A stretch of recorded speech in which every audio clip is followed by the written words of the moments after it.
वृक्षमित्र सुधाकरजी देशमुख यांच्यासोबत आम्ही सकाळपासून अंबाजोगाई वनपरिक्षेत्रातील विविध भागात झालेल्या कामाची पाहणी केली व झाडांची पाहणी केली। पाहूया वृक्षमित्र सुधाकर देशमुख काय म्हणतात ते।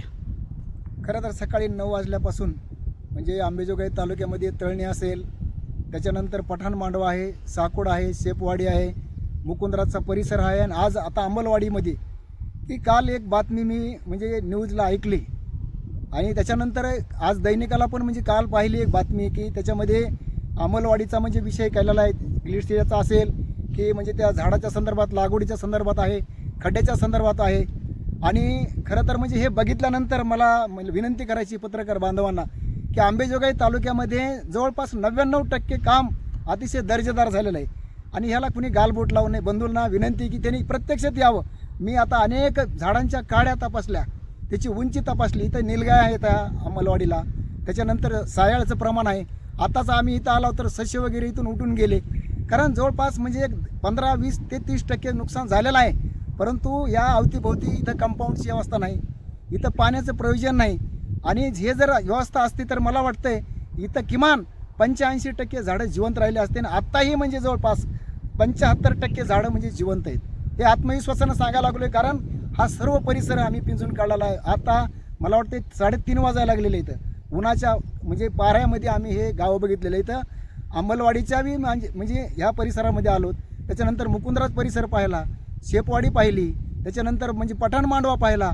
उन्हाळ्यामध्ये असं वाटतं की आपण कोकणामध्ये अतिशय चांगलं काम केलं आहे। मी खरं तर वन विभागाच्या सर्व कर्मचाऱ्याला, वन मजुराला, ज्यांनी या वसुंधरेसाठी आपले हात राबवलेत, घाम गाळलेला आहे आणि म्हणून एक चांगलं काम केलं। खरं तर मी वृक्षमित्र अभियानच्या वतीनं त्यांचं अभिनंदन करतो आणि मला विनंती आहे काही ह्या लोकांना की म्हणजे उपद्रवी लोकांनाच इथं बाजूला ग्लिस्टियाच्या संदर्भामध्ये काही म्हणजे त्या बातमीमध्ये मला बघायला मिळालं, कारण हे सरकारचंच प्रयोजन आहे की आता ही झाडं आपल्याला काढायचे। त्या काळामध्ये झाडांची व्यवस्था नव्हती, लागवडीची व्यवस्था नव्हती, मनुष्यबळ नव्हतं, आर्थिक नियोजन नव्हतं आणि आपल्याला जमिनीची धूप थांबवायची होती। परंतु आता सरकारनं सांगितलं हे झाडं काढायचे आणि या कर्मचाऱ्यांनी, वन विभागाच्या कर्मचाऱ्यांनी स्वतःच्या खिशातल्या पैशानं हे झाडं काढलेले आहेत आणि तिथं सुंदर असं व्यवस्था चाललेली आहे। गाववाल्याचं सुद्धा काही मी भेटी घेतल्या की त्यांचं हे म्हणणं आहे की साहेब ती झाडं काढून टाकली पाहिजे, परंतु दुसऱ्या झाडाची लागवड करण्यासाठी आपल्याला हे झाडं काही काढलेले आहेत आणि 20-25 वर्षाचे ते झाडं आहेत। नक्कीच मी तर म्हणतो प्रत्येक झाड जगलं पाहिजे, हा मी आशावादी। परंतु जे आता चाललेलं आहे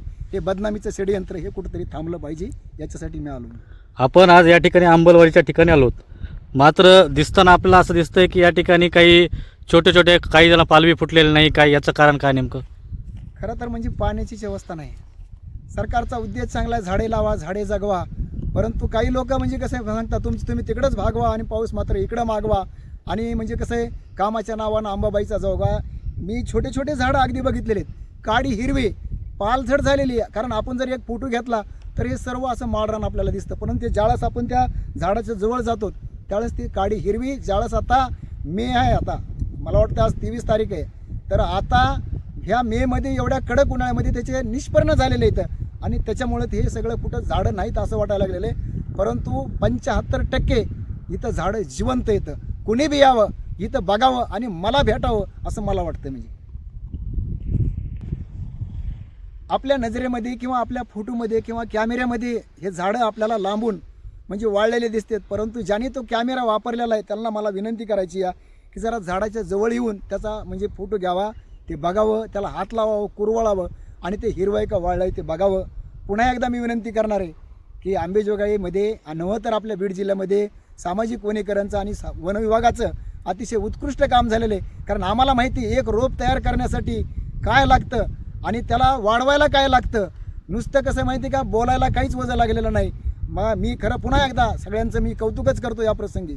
आपण शेपवाडी व इतर ठिकाणी साकोड या ठिकाणी गेलात, याबद्दलचा आपला खरं तर म्हणजे पठाण मांडवा आहे, साकोड आहे, शेपवाडी आहे, इथं मुबलक अशी पाण्याची व्यवस्था केलेली, चौकून सुरक्षा कंपाऊंड आहे, तरीसुद्धा सायाळनं काही म्हणजे छोटे छोटे झाडं खाल्लेली, प्रत्येक गोष्टी इथं बघितलेलं आहे। म्हणून तिथं आता असं वाटायला लागलं की खरंच कोकणात आत्ता म्हणजे आत्ता जरी गेलात आपण म्हणजे 4-5 वाजता तरी कोकणासारखं वाटायला लागले।